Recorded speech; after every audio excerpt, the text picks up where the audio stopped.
And welcome back, my party people. Welcome back to round 2 of torture, and I mean fun. We are going to go ahead and continue right where we left off in terms of getting some more practice with the ASVAB Arithmetic Reasoning. And then, different from the previous lesson, in today's lesson, we are going to switch things up. So instead of sharing the concept and difficulty after each try, here's what I'm going to do today. Today, what we're going to do is before you actually try the problem. So for those of you who are here live, before I start the timer, I am going to reveal not only the concept that you'll be working on in the problem, but I will also reveal any formulas that you may need for that specific problem. All right, my party people? So I will be letting you know exactly where this is from, what you need to get it done, and then the rest is up to you. Now, you may be asking, why am I doing that, right? What's the point of this? Well, the point of this is something that I've said plenty of times over and over and over again in these classes. And it's not about memorizing the formula. It's about understanding the main idea. It's about knowing how to use the formulas, how to know when things are in the right places so you can proceed to find what you need to find. But again, memorizing a formula is not enough. My party people, before I begin, who here understands that so far? Who here has been in a situation where, yeah, you've memorized a formula like distance, rate, time, or the percentage formula, or a perimeter or area formula, but when you try to do it in practice in word problems, it still feels like gibberish. It still feels like you have no idea what you're doing, even though you have a supposed blueprint. Exactly. So for those of you who are watching the recording, this chat box is lighting up right now. Everybody's saying, yeah, me. And so I really want to emphasize that it doesn't matter if I give you the formula or not. If you know how to work with it, that's really what matters. And that's what I'm going to prove with this class today. So with that said, my party people, let's go ahead and just remind ourselves of the concepts that are possibly included in today's class. So the arithmetic reasoning encompasses general word problems, proportions, unit conversions, percentages, taxes, discounts, interest, distance, rate, time, linear equations, systems of equations, area and perimeter, circles, volume and surface area, other geometry problems like the Pythagorean theorem, a squared plus b squared equals c squared, statistics and probability, and advanced word problems like combined work or percentage mixtures or other things like that. So with that said, my party people, are we ready to get started with our first question? All right, sounds good, my party people. So I'm showing the screen so those of you watching the recording, just to make sure that you know that we are taking 2 minutes and 30 seconds per question. I highly recommend that when you see the problem, you pause the video and start a timer to try to get it done in 2.5 minutes. So that way you can give yourself a fair shot and see what those main issues might be. Whether it's, hey, just staying calm and getting started the right way, using the formulas correctly, calculating correctly, or if it's something else. But we got to use a timer to stress ourselves, to do our best, and see where we need to work. So again, everybody, don't feel bad if you feel like you're running out of time. This is really not a test of hey, this is what your score is going to be. No. Today is more so a test of, hey, let's see where you are so far and what changes we need to make. So with that said, everybody, I'm going to start the timer here in a moment. For those of you who are watching this as a recording, again, you'll see the problem momentarily. All right, so let's give this problem a shot. So like I said, I'll reveal the concept and the formula beforehand, and that's going to be arithmetic reasoning here, unit number 4. This is a percentage word problem, and we will be using the formula, the percent times the original equals the result. Now, one thing before we begin, everybody. What did we say was the relationship between the percent and the result? What did we say had to be true in terms of that relationship when you're using the formula? We said that if you're using the formula, the percent and the result, I feel like there's 3 people here typing. The percent and the result, yeah, they represent the same thing. The percent you apply is the result that you get. So let's take a look at this problem here. First things first, we know what the goal is. We want to know what that final price is for both of these items. My party people, do we understand that we are dealing with an item A and item B? Item A right there and item B right here. All right, sounds good. Now, if we're thinking about this practically, if we're thinking about this just, again, as we see it, if we're trying to find the final price for two items, is it fair to say that we're just going to find the cost of A, find the cost of B, add it together, and we're good? You know, in a perfect world, if we could do that in our heads quickly, right, that would be the way to go. Sweet. I'm glad that we are all in agreement on that, because I want you to, again, think about where that nervousness starts coming into play, whether it's the idea, whether it's the setup, whether it's the calculation. You want to really acknowledge those. But let's get to it here. Okay, what's the final price of A? When I'm taking a look at item A, it says it was originally priced at $40 with a 10% discount. Okay. Item B, originally at $60, but it has a 20% discount. So we have these discounts applied to each item individually, and so that's the problem here. The problem here is that I can't just say, oh yeah, that's going to be $40 and we're done, and that's going to be $60 here, and we're done. That's not how this is going to work. We need to apply the discounts to get that final price. So let's take a look first at the price of item A. It was $40 with a 10% discount, so 10% off. Let's zoom on in over here and let's do some calculations to show this. So with that, everybody, if we go ahead and do a quick 10% of $40, remember, this percentage represents the discount. So what this means is, whatever we calculate, it represents the dollar amount of the discount. This is actually one of those problems where it's more beneficial to just do this real quick right now and then subtract it from the end. You just have to know what you're calculating. Again, this is not going to give you the final price because we're using the percent of the discount. We're going to get the amount of the discount. Remember, the percent you apply is the result that you get. So let's take it one step at a time. 10% of 40. That's going to turn into 2 decimal places moved over. Again, that's always the rule for turning percents to decimals. And so we have 0.1 or 0.10, whichever way you want to say it, multiplied by 40. When we do that, well, when we multiply, we're just going to have this over here. 40 multiplied by 0.1. Well, 1 times 0 is 0. 4 times 1 is 4. But everybody, how many decimal places am I moving over in this specific instance? Yeah, in this specific instance, we only have 1 decimal place that we are bringing back right there. So we have 1 decimal place. So really what we get for the amount of the discount is here, $4, $4 discount. Everybody, if we wanted to get that final price of A, what do we do with that $4 discount? Yeah, we have to subtract that. Absolutely. Because think about it. If we were supposed to pay $40 and we got a $4 discount, well, we would naturally subtract to get that final price. So that would be $40 minus the $4 discount, and that's going to equal $36. So everybody, are we done? Is the answer 36, or is there more to do? Absolutely. There's more to do because we only just did item A.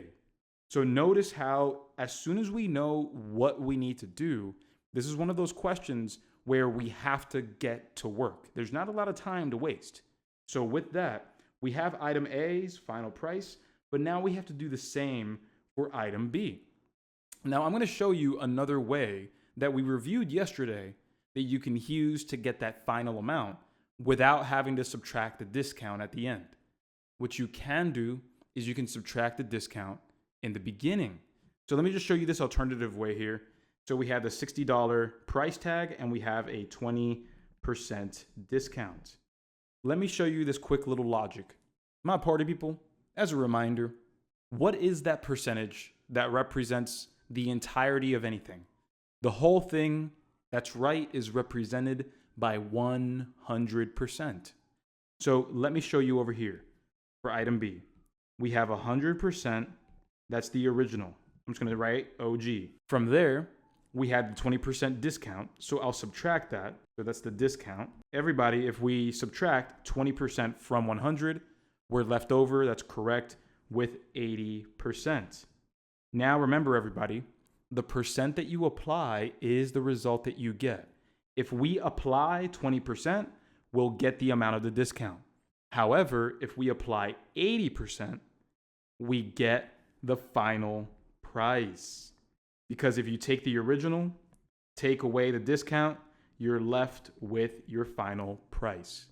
Who here knew that? Who here knew that you could subtract the discount percentage from 100 and that percentage is going to get you that final answer like that? Hey, that's what's up. I love seeing a lot more of us really adopting that method. Whether you saw it from me yesterday or you've been doing it in the course and the program, right on. I'm going to tip my hat to you because remember, it's all about saving time. Both methods work, but we got to save the time. So there we go. We're going to apply 80% because again, this represents the final amount that we pay. So 80% of $60 is going to give us again the final cost, the final amount that we pay. So with that, here we go. We'll move the decimal place over 2 times, giving us 0.80 or just 0.8. We don't have to include that trailing 0 at the end. And we multiply that by 60. So with that, we'll just use some space over here to get this done. 60 multiplied by 0.8. 0 multiplied by 8, that's going to be 0. 6 multiplied by 8 will be 48. How many decimal places do we move back, my party people? Yep, again, in this specific instance, just 1, because there's only 1 to move back with right there. So there we go. My final amount is $48. Notice that I didn't have to subtract anything or do anything extra because I already knew that if I applied the final percentage, I would get the final amount. And so we can be confident that the $48 is the final price for B. So with that, everybody, we said that we wanted the price for both items together. So what are we going to do with these final amounts, $36 and $48? That's right. All we have to do is now add these together. Much easier said than done, right? Much easier said in terms of, yeah, find the final price here, final price there, add them all together. But as you see that once we actually get it done, it's actually not too bad.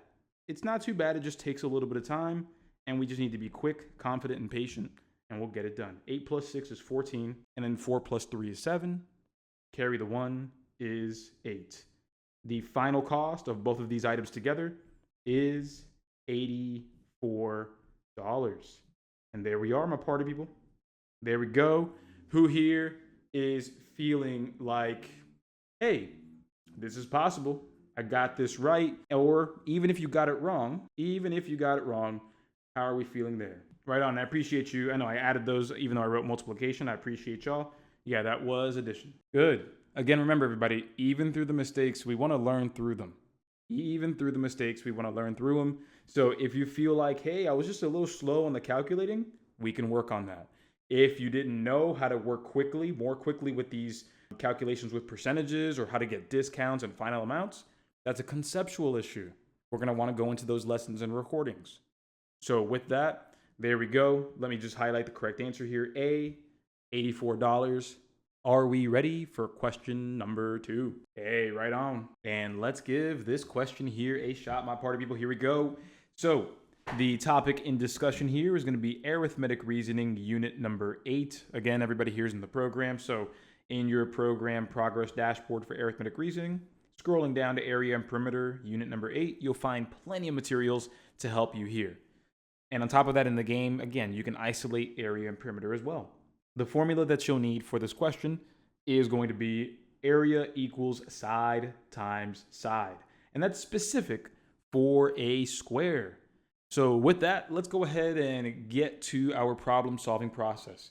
Step 1, let's read the question. Not the whole problem start to finish.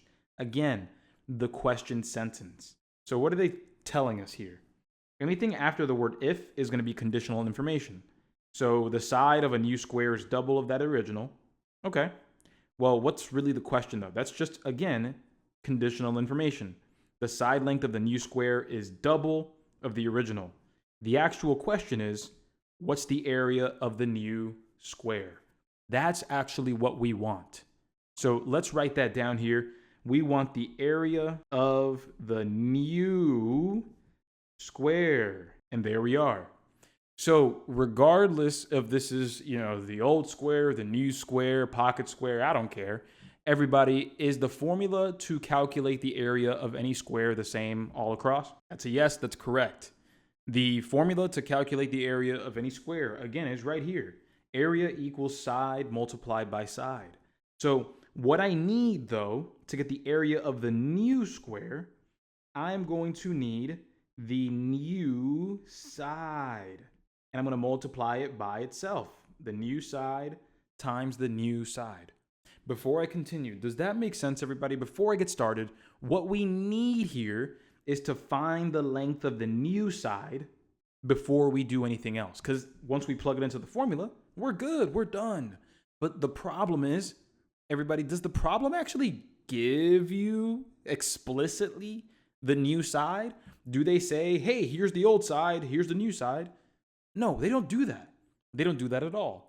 It's up to us to do a little bit of investigating and take the information we have to see if we can connect it to the new side some way, somehow. So it says here that the square has an area. The old square has an area of 25 square units. So let me write this down over here and let's highlight this. Let me just grab a different color. Let me grab, let's say, purple here. So the square has an area of 25 square units. So I'll say the old area equals 25 square units. Okay, my party people will let me ask you this follow-up question. How do I get the area of a square again? What do I multiply times what? Right, I'm going to multiply. I see the numbers that you're putting in the chat box, but what the idea is you're multiplying the side times itself. Side times side, and that's how we're supposed to magically get 25. So with that said, everybody, if we're trying to find the area of a square that has double the length, we are not supposed to be doubling the area. Those are two completely different things. Notice that this says the side length of the new square is double of the original. So what we need to do is find the side length of the original, double it to get the new side, and then we're good. If you just double the 25 square units and get 50, unfortunately, you are wrong. Unfortunately. Let me show you how to get the correct answer. To get the correct answer, let's first find that original side. Everybody, what times itself is going to give you 25? Correct. That's going to be 5 times 5. Let's mark that down here. 5 times 5 is going to equal 25. So we know that the old side equals 5. Now, my party people, what do we do to get the new side again? What did the problem explicitly say here in blue? Yeah, it says double it. It says double the old side to get the new. So the new side is going to be double, so 2 times that 5, and so that's going to be 10. My new side right here is 10 units. Again, that's not the answer yet. That's the side of the new square. So we already set ourselves up for success. We said that if we wanted to get the area of the new square, we take that new side and multiply it by itself, side times side. And that's what we can do now. We can do the new side times the new side, again, 10 times 10, and that gives us 100 square units. So there it is, my party people. The actual correct answer is C, 100 square units, not A, the bait, I would say, of the question like this. So with that said, everybody, my goal is always, even if you made a mistake, there's something that we can pick up on. Even if we got it wrong, there's something you can learn from. So my party people, let me ask you if you understood this specific part. If you understood this, then we can be okay with still having gotten it wrong because you understand the principle of why you got it wrong. Everybody, do we understand that they're asking you to find the area of a new square, not to double the area of the old one? Do we understand that part first? Awesome. Again, just to repeat that, even though they're asking you for the area of the new square, this whole double thing here, this is not talking about doubling the area. They're saying, hey, look, the side of the new square is double that of the original. So all that means is find the original side. Find the original side, and then you can double it to get the new square side. That's the biggest thing that we have to realize. If you just double the area, you're not doing what you're told. You're not following the instructions. So first, we used our formula. Side times side equals that old area of 25. That's what this all means here. And so once we realize that, hey, 5 times itself does give us 25, we can then kind of figure out, oh yeah, the old side is 5. Because the new side is double the old side, that's how we get 10. That's how we go from 5 to 10. And then with that said, everybody, once we have that new side, we can find the new area. 10 for the new side times 10 right there, and that gives us 100 units squared. And just as a reminder, U squared is the same thing as square units. It's just a shorthand way of writing it. Just want to make sure you understand that part too. But there's the complete explanation, everybody. Even if we got it wrong, are we feeling a tiny bit better from here? And again, Sebastian, the 2 times 5 came from doubling. Again, doubling means times 2, doubling the old side. And no worries, I feel like a lot of folks are writing things down too, so take a screenshot if you need to before we move forward, but I want everybody to reply there. Let me know if at least the idea that doubling the area didn't make sense. We had to get into the old side to double it to get the new side. All right, no worries. I see some folks asking for some drawings. So for any following questions that can be illustrated, I got you. I'll make sure to get that done in that way. So with that, here we go. Let's move to question number 3. And let's get started here on the next question. So before we get going, the idea, the concept that we're working under is proportions and proportions word problems.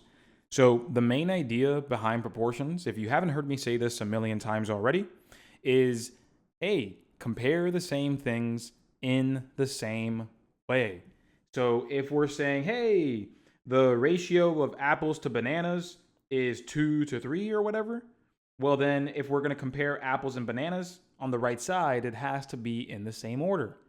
So this left side could represent the ratio of apples to bananas, and then the right side could represent the actual number of apples to bananas.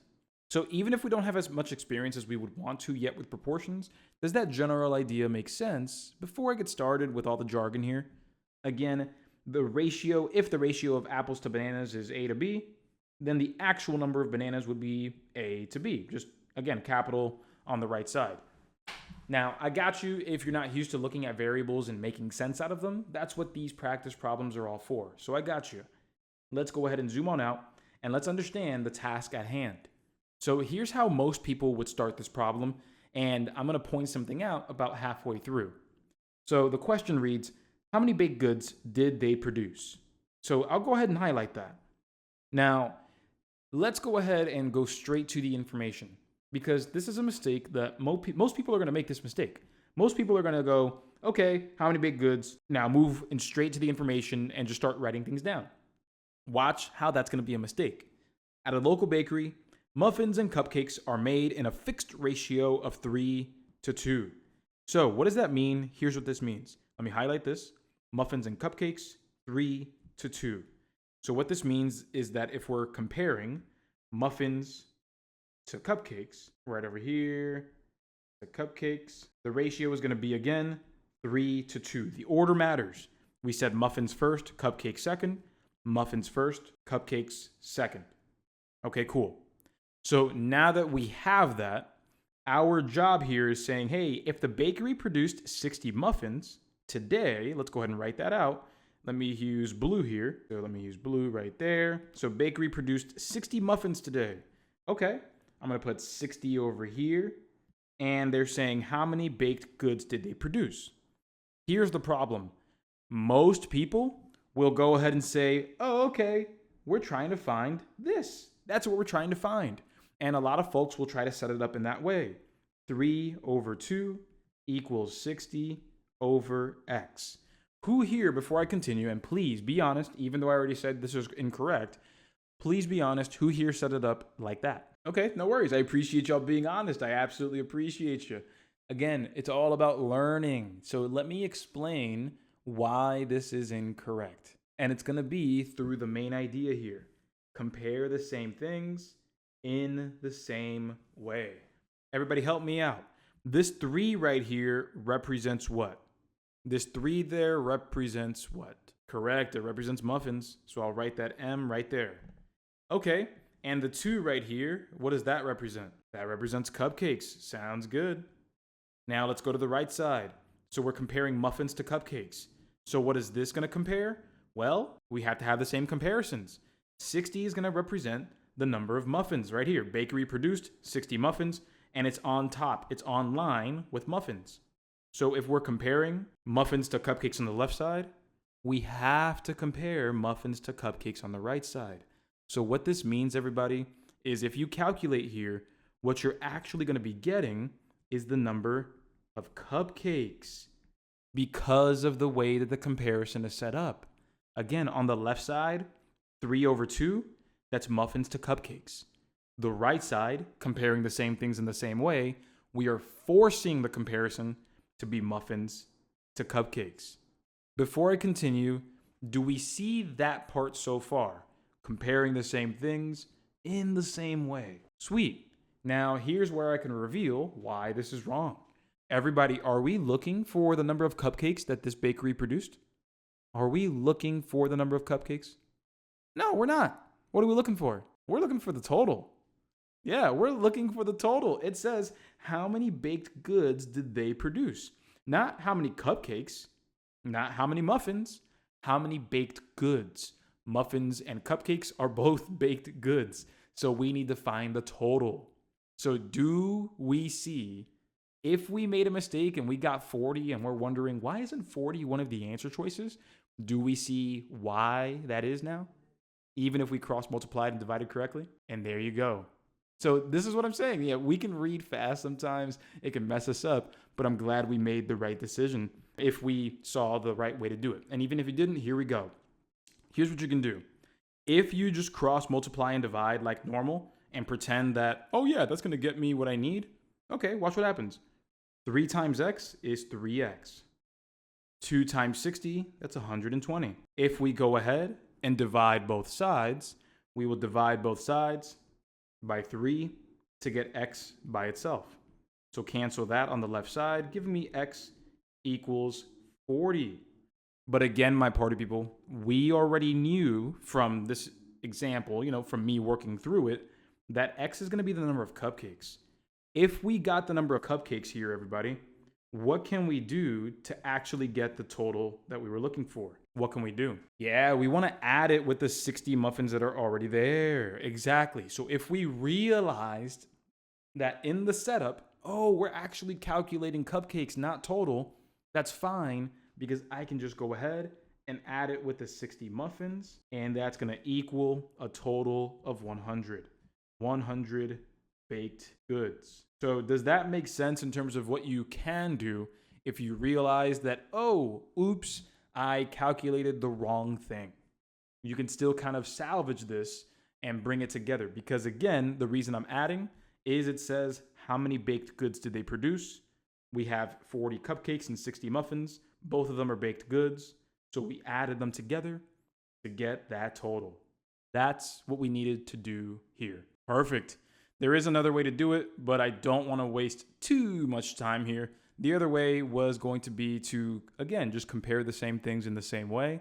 So if you actually wanted the total down here, you would need the total down here. Everybody, what's the total between 3 and 5? Or excuse me, 3 and 2. I gave it away, I know. Yeah, 5. So we would have actually needed to put 5 down here if we wanted to get the final answer right away. I know some people here in the chat box, I see some of y'all shouting yourselves out saying you did it, and I'm proud of you for doing it. And I just wanted to express that again, that there are multiple ways to do the same problem. Some ways save you much more time than others. So with that, again, everybody, for those of you that want more practice on this, this will be Arithmetic Reasoning, Unit number 2, Proportions. And again, the main idea is compare the same things in the same way. If you're struggling to understand any part of this today, I would recommend finishing the math basics first before getting into arithmetic reasoning. So with that, let's go ahead and move over to the next question. and try it out with the same grace. So taking a look at this next question, my party people, we are dealing with arithmetic reasoning, unit number 5, and this primarily deals with distance, rate, and time. So let's go ahead and see if this formula, really helped us out, or if there was still a conceptual issue with this one. So here we go. The question reads, again, the question sentence is what we want to start with. It says, how far apart will they be after 3 hours? Everybody, if we read that phrase, how far apart, what do you think we're trying to calculate here? Do you think we're trying to calculate distance, rate, or time? Yeah, we're calculating distance here. Again, how far apart? So we could say, how far is it from here to the nearest Chipotle? I'm hungry, sorry. But yeah, that would be distance. That would be distance. So with that said, boom, that's what we're looking for. But we have a little bit of an issue. Now, here's what that issue is. The issue is, when we read through the problem, everybody, well, it says 2 trains leave the same station at the same time, traveling in opposite directions. One train travels at this 75 miles per hour. Everybody, quick question again, pop quiz. What is this type of unit? Miles per hour? Yeah, that's a rate. Okay, let me write that down, nice and easy. So we have the first train, one train here, 75 miles per hour. So train, let me just say choo-choo number 1. So I will say train 1. Don't want to confuse that with time using T. So that'll be 75 miles per hour. And then the second train, it says 60 miles per hour. Okay, sounds good. I'll write that there, nice and easy. 60 miles per hour, nice and smooth. And then it says, how far apart will they be after 3 hours? And that's a time period. So I'll just say T equals 3 hours. So my party people, here's the question. How many rates are supposed to go into the formula? How many rates are we supposed to have for each formula? Yeah, just one. Just one. That's a problem because, well, we have 2 rates. So that's a little bit of a conundrum to deal with. And this is where it's not just about what the numbers are saying, it's about what the context is showing you. So this is where I'll go ahead and show off my drawing skills here. So I apologize in advance, but let's take a look at this very first sentence. It says, 2 trains leave the same station at the same time, going in opposite directions. Let me zoom on in over here to kind of show that in view. So we have, let's say, these train tracks, and then let's say we have our first train over here. Okay, sounds good. Just going to draw 1 car.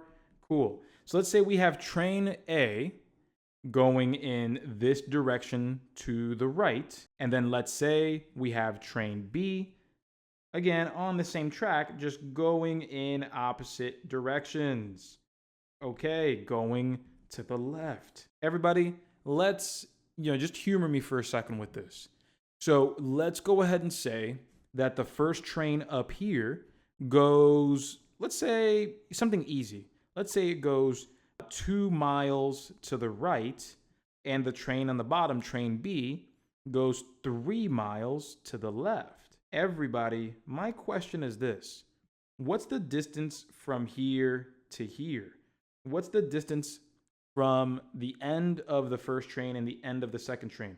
How do we get that? Yeah, I see a lot of us saying 5 in the chat box, and that's correct because we add. And so when you look at the going opposite directions, the context is pretty much telling us, hey, that final distance to get how far apart they're going to be in 3 hours, we can add the distance for train A and train B together because they're traveling in opposite directions. So we need to add them together to get their collective total distance. My party people, does that make sense in theory before we get into the calculations? Sweet.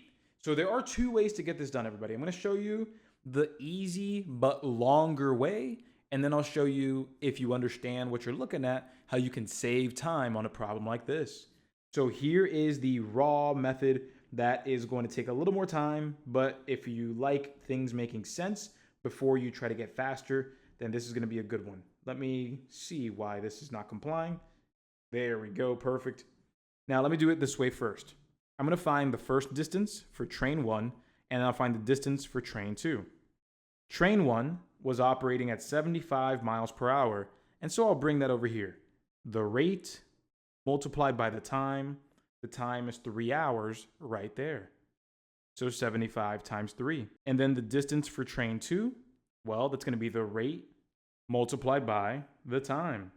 60 times 3. I can add these together after I calculate, but everybody please tell me, what is 75 multiplied by 3? Once we do that, yep, that's going to be 225. 5 times 3 is 15, carry the 1. And then 7 times 3 is 21, carry the 1 is 22. So we have 225 miles for train A. And then we have 60 times 3, which is 180 miles for train B. Now, what we said, as we described here in my Picasso-like drawing, is that we are going to add those distances together because they are traveling in opposite directions. So we're going to take that right over here and do 225 plus 180 to get that total distance, and that'll end up being 5. 2 plus 10, or 2 plus 8 is 10, carry the 1, and then 2 plus 1 gives us 4. So that gives us a collective total distance of 405 miles. And there we go. That's how we can get the answer one of the ways. But my party people, who here is interested in learning how to do this in a much faster approach? Yeah, I would hope so, right? I would hope that we are hungry to save as much time as possible on this test. So here is what we can do as well to save a little more time the next time we do this. Let me move this over here, and let me just use this space to show you. So notice how we added the distances together. We can also add the rates together. Everybody, we can use one formula for simultaneous movement, one formula for two objects moving at the same time over the same period. So let's get that together. Here we go. We have the first rate, which was 75. We had the second rate, which was 60 miles an hour. If we add these together, the actual true rate is going to be 5 plus 0, which is 5. 7 plus 6 is going to be 13. So 135 miles per hour. That's how quickly apart these trains are moving from each other. 135 miles per hour is the true rate. Because again, opposite directions over here. Let me go ahead and grab a purple here. So right there, let me write this down for you. Opposite directions, we can add the distances or the rates. So add the distances or the rates. Either one of them can be added. You can add the distances or the rates, whichever you're given. And so once we have that, take a look. Here's our true distance. Let me just kind of make a little more space for myself. Distance equals 135 miles per hour times 3 hours. And so all we would need to do is 135 times 3. That's all we got to do. And here we go. 5 times 3 is 15, carry the 1. 3 times 3 is 9, carry the 1 is 10. Carry that 1. And then 1 times 3 is 3, carry the 1 is 4. And take a look. We can get that final answer just as quickly, if not much faster, than, oh, let's find the distance, find the second distance, add them together. Nah, homie, we can go ahead and just add those rates together to get our final rate, and we're done. So we can get these problems done. The same problems that you're seeing on your practice test and the real deal, you can get them done faster than the person next to you, giving you more time for those tougher questions. So with that said, everybody, have I proven the point of today's class? Have I proven the point that I can give you the formula and I can tell you what problem you're doing, the concept that you're doing, and it wouldn't make as much of a difference as actually understanding the concept itself? Excellent. Like, that's what I want y'all to really understand. You know, it's not about memorizing questions, memorizing formulas. No, it's about practicing to the point where you can talk about the formulas you use. You can talk about the ideas you're learning. That's what it's all about. So with that, let me highlight the correct answer here, B, 405 miles, and let's get to it here. So to answer the final question, so the question is, hey, what if the times are different? Then that would not fall under this problem type.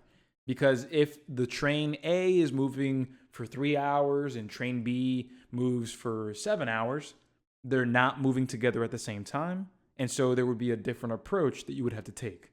It's all about what the story tells you in terms of the steps you would take to get to the correct answer. I got y'all. And then the final question here before moving forward, before I pause for the next problem, the question was, what if the trains are going in the same direction? If they're going in the same direction, you would subtract. Because think about it.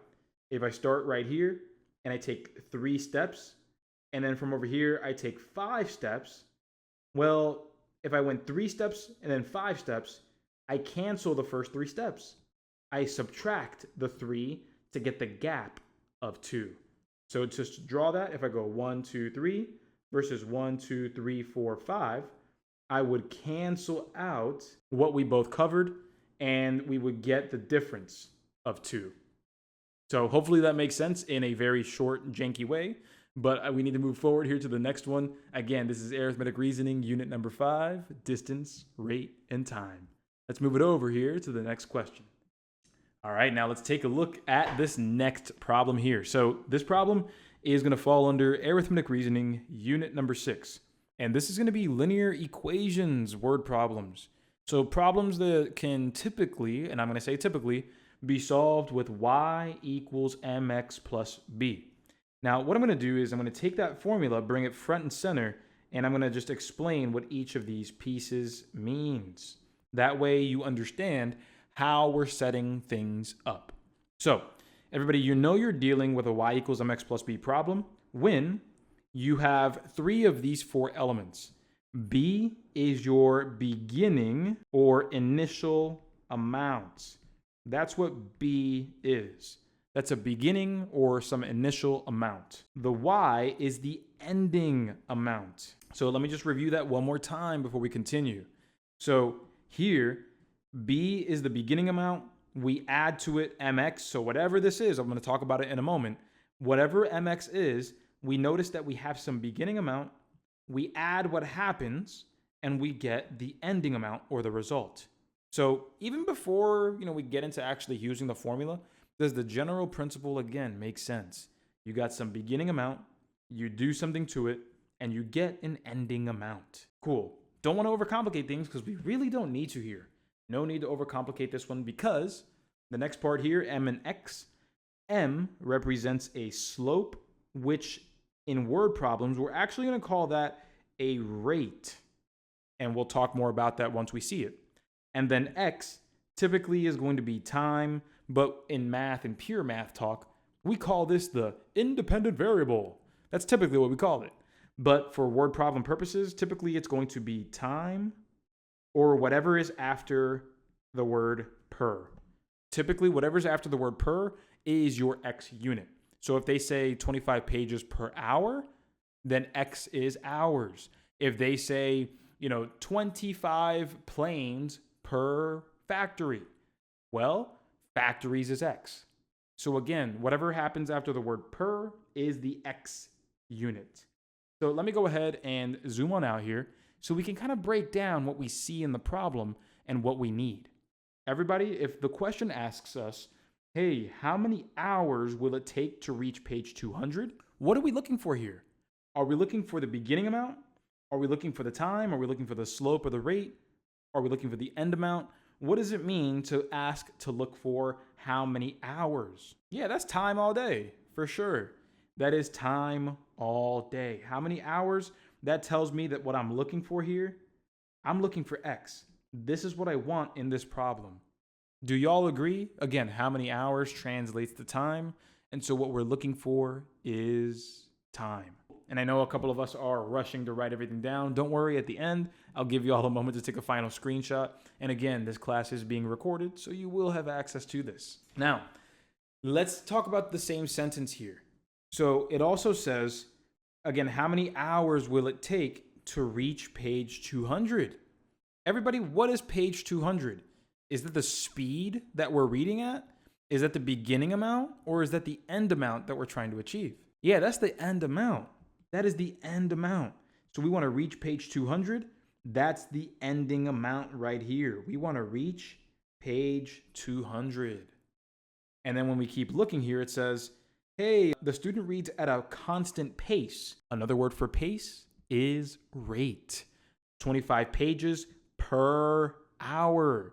Everybody, can we confirm that that is indeed a rate, a speed, a pace at which we are moving? 25 pages per hour. Perfect. So let's go ahead and write that down. We have 25 pages per hour. We know we're looking for the number of hours, so I'm just going to replace that with X. Now, the only thing we're missing is that beginning amount. And when we take a look at the context from the beginning here, look at what it says. A student begins reading a book on page 50 and aims to finish on page 200. Our beginning amount, our ending amount. I'll put my beginning amount right here. Starting on page 50, some reading happens, and we get to page 200. Everybody, do we see the story starting to take fold and take shape and translate into actual math? Start on page 50, read a couple of pages at 25 pages per hour, and then we get to page 200 magically. So from here, how do we solve the problem? Well, the way that we solve this problem is going to be by solving this equation. So let me just move these pieces over together a little bit. All right. Now, my party people, how do we solve this? Well, let me just go ahead and rewrite this over here with no color schemes. 200 equals 25x plus 50. So remember, everybody, we're trying to get this x by itself. What's around the x? Well, there's that 25. But around the 25x is that 50. So I'm going to get rid of this 50 and move it over to the left side. And the way that I'm going to do that, I notice that I see it's adding 50. I'm going to subtract 50 on both sides. Subtract 50 right here. Subtract 50 right there. Booyah. And once I do that, I notice that I'm going to have 150 equals 25x because the right side, it cancels out. And that's right, we are working backwards. So the last step that we take here is to get rid of that 25. We notice that that 25 is being multiplied with the x. So to work backwards, we're going to divide that 25 from both sides. So right over here, divide by 25, divide by 25, cancels out on that right side. And we get x equals whatever 150 divided by 25 is. And if we are, privy to counting by 25s, that should be pretty straightforward because 25 goes into 150 6 total times. And so the answer here would be 6 hours. And there we go. Booyah. The correct answer here is B, 6 hours. How are we feeling, everybody? We feeling like, yeah, even though, hey, even if I got it wrong, even if I made a mistake, I am able to point that mistake out. I am able to learn from that mistake. That's what it's all about. It's not about getting it right instantly. It's about knowing how to get it right again later. All right, all my party people. So with that, let's keep it moving to the next problem. I got y'all. All right, so let's go ahead and take care of this following question here, where what we need to know is that this is going to be from Arithmetic Reasoning, unit number 8, and this has to do with area and perimeter. So just as a reminder, you will not be getting the formulas on the ASVAB. And again, the point of this is I am sharing the formulas and concepts with you to help you focus more, not on what you forgot and what you're supposed to memorize, but how to actually work with what you see. So here's the deal. The first thing is the question. And the question is, everybody, what is the area of the square? Everybody, on its face, before we think about the entire problem, can we agree that that's pretty straightforward? Finding the area of the square, that's pretty straightforward, right? There's a formula for that. We can plug numbers in and we're good. Okay, cool. Sounds good. So before I get to the tears and, crying about this, because that's actually kind of hard, look at it. What is the area of the square? The advantage that you have is that this is a specific geometry problem, a specific geometry word, and that word is area, and the shape is a square. And that's why I gave this formula to you right here. The area, the side, times the side. So as a reminder, and help me out, everybody, I know it's an obvious question, might be, might not be, but if I'm trying to find the area of a square, what is it that I need to plug in? Not the number, but what is the representation that I need to plug in? Yeah, I need to plug in the side. Again, keep that in mind. Keep that in mind. To get the area of the square, which is what I'm being asked to do, find the area, I need to plug in the side and multiply it by itself. My party people, did they give us the side explicitly? Did they explicitly say, hey, the side is blank units? No, not at all. What did they give us though? What did they give us? They gave us what, my party people? Yeah, they gave us the perimeter right here. Let's highlight this. A square has a perimeter of 36 units. We have been given the perimeter. So with that, everybody, let's ask ourselves, with the perimeter, let me write this over here, with the perimeter being 36 units, can we use that to get to the side? Can we use that? Yeah, the answer is absolutely. So let me go ahead and just draw out a square so we can see it nice and easy here. Remember that a square contains 4 equal sides. Those are S's, not 5s. And so we have 4 equal sides. And so the formula says, hey, perimeter equals 4 times the side. And so when we think about what the perimeter actually is, 36 units, let me plug that in right here. The perimeter was 36. And so when we think about it, my party people, what number do we multiply by 4 to get 36? Yeah, that's going to be 9. And again, we're going to get that by doing the work here. Divide by 4 on both sides. And that's going to give us cancellation, side equals 9. Now, here's the problem. We're not done. This is one of those situations where you're going to be tempted to pick the wrong answer because notice how 9 is an answer choice. But we're not done. We have the side being 9. We're trying to get the area. And so to get the area, remember, we are multiplying the side times the side. So we have to plug it into the right formula. This was a detour to get the side. Now that we have the side, we can find the area. 9 times 9, and that's going to be 81 square units. And there we go, my party people. That's how we get to the actual correct answer of D, 81, not A, 9. So with that, my party people, if you've seen a question like this on the test, do you feel like, having seen this example worked out for you, that you actually feel like you might be able to do this problem on the test? Like the mistake that you realized was actually a pretty fixable one? Right on. So just to recap the problem, I got you. To recap the problem, what we had here was the problem asks us to find the area. And because the area needs the side to plug in, we got to find the side. The clues that we were given were the perimeter. We got the perimeter, used that perimeter to figure out what the side actually was, and that's how we got the 9. Because again, the perimeter is 4 times the side.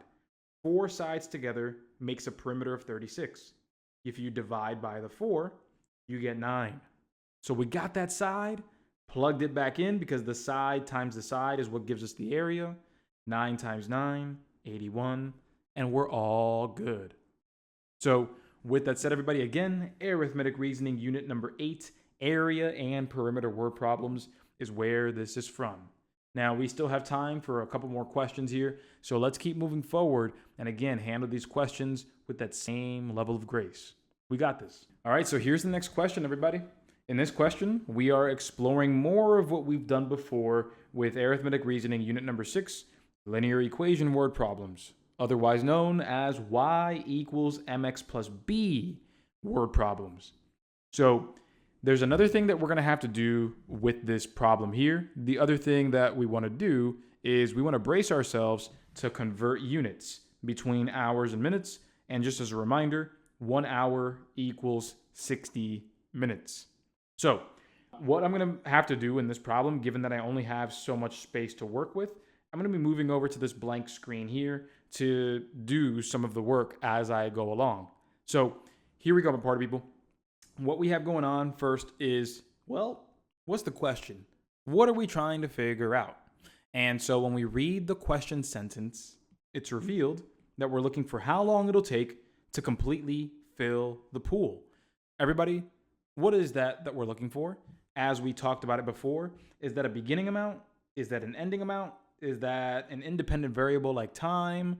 or is that a rate? Yeah, we're looking for time. That's going to be x right here. Let me go ahead and just write that over again. Let me just do this with a much bigger pen. So y, that was ugly, y equals mx plus b. Remember, beginning amount, ending amount, rate or slope, and then your time or independent variable. So with that said, let's take the x and highlight that because we are looking for time. That's what we're looking for. Now let's understand everything else. So it says here that a swimming pool initially contains 5,000 gallons of water. So let me highlight that, my party people. What does that mean? Initially had 5,000 gallons of water. Where does that fall under? Is that the beginning amount, ending amount? What is that going to be? Yeah, that's the beginning amount all day. Again, initially means in the beginning, from the start. So this means initially contains 5,000 gallons of water. That's what we have in the beginning. So let me just right there, 5,000 gallons. That's what we had initially. Okay, now let me come back over here and let's keep reading.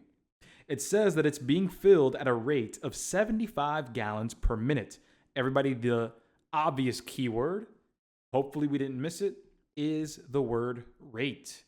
Rate of 75 gallons per minute. So let me write that down over here. We have 75 gallons per minute. So 75, and let me write this here. M equals 75 gallons per minute. The beginning amount is 5,000 gallons. And then we might have an ending amount right here, the full capacity of 11,000 gallons. So everybody, that would be the end result that we're trying to achieve, right? We're trying to get up to 11,000 gallons. Perfect. So let me go ahead and bring it over here and make that known that the y, the ending amount, is 11,000 gallons. Right there, 11,000 gallons equals the rate multiplied by x, which is the number of minutes, and we add the initial 5,000 gallons. Now, everybody, we definitely want to address something because there might be a little bit of confusion in terms of, well, are we supposed to translate anything first? Are we supposed to convert anything first? Well, no. All you need to understand is that, everybody, look, if your rate says gallons per minute, everybody, what is this time going to be in when I solve for it? What is this time going to be in? If my rate says gallons per minute, my time is going to be in minutes. Exactly. So you need to pay attention here because once we do all the math and solve this, we know that we are going to get a value in minutes. But when we look at our choices, we are going to need to convert this into hours. So once we get the final answer, everybody, do we understand that we're just going to have to do one small little thing extra to get the number of hours and minutes? Sweet. That's all we got to know there. That's all we got to do. So let's bring it back over here. Let's do the math, and then I'll show you what I'm talking about at the end. So here we go. Let me just rewrite this. 11,000 equals 75x plus 5,000. Even though the numbers are a little larger, we're still going to do the same things that we've done before.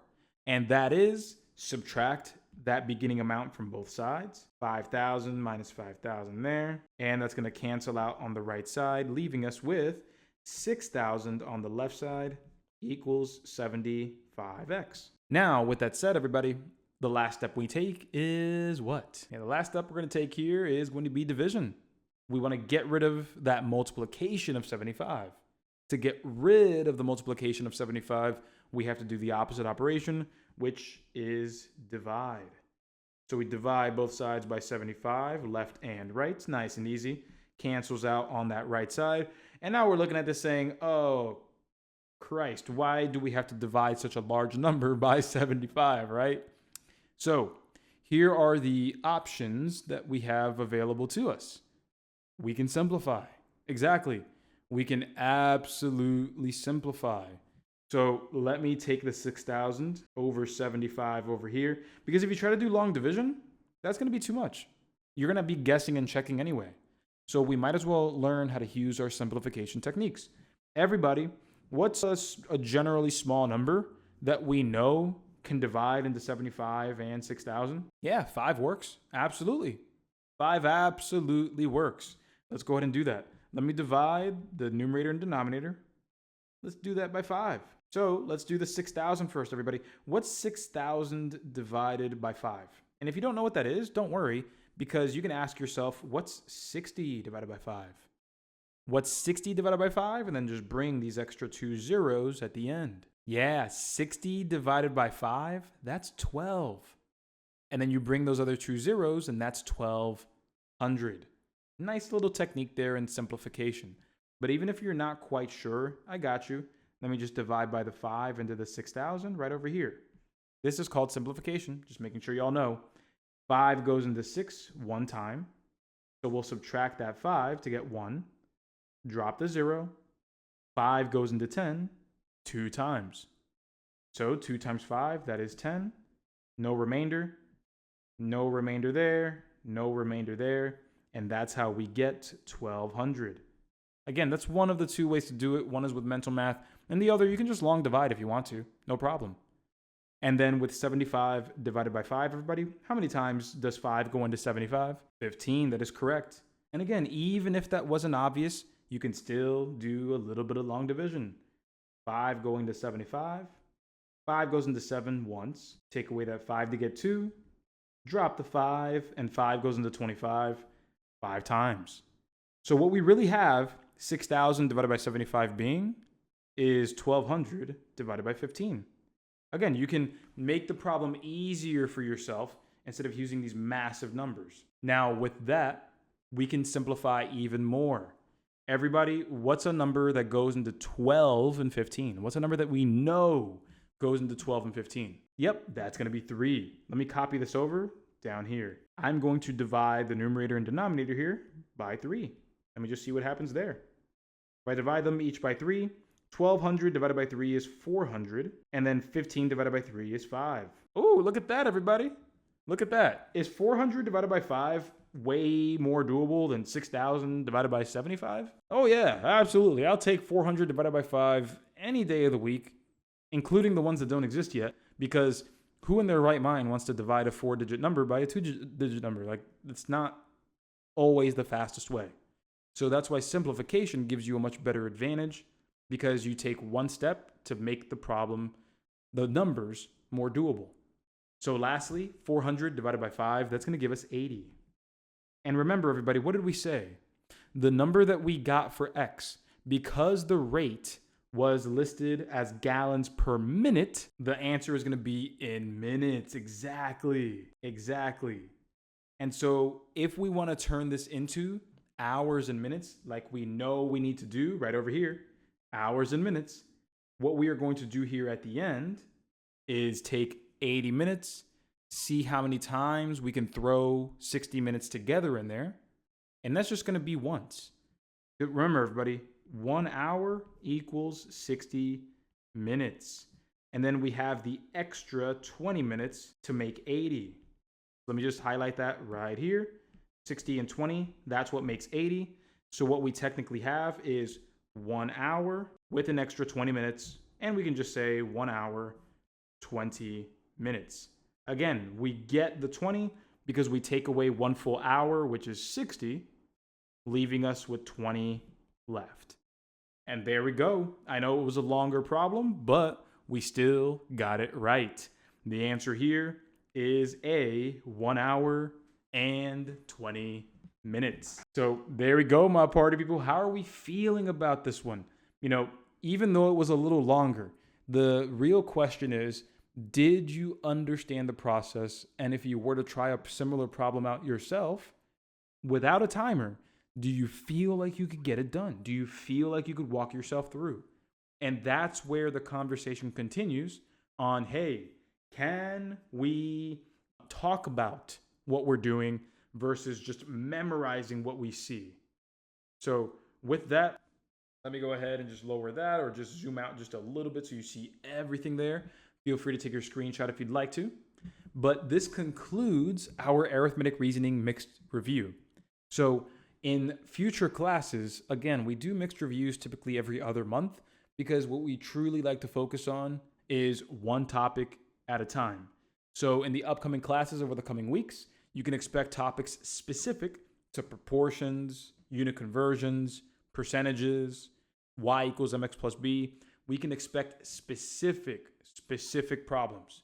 But to get practice between now and then for the specific topics that you'd like, remember that you have plenty of options. We have the full program, which houses your progress book with those practice tests, with the courses, with the recordings, with the live classes, and just released recently is going to be the ASVAB games. And that's available now over the next couple of days for you to try out, nice and free. You get to control your studying just like we do with everything else that we've released. So with that, everybody, you guys are amazing. I appreciate y'all coming in, and I really can't wait to see y'all in the next class.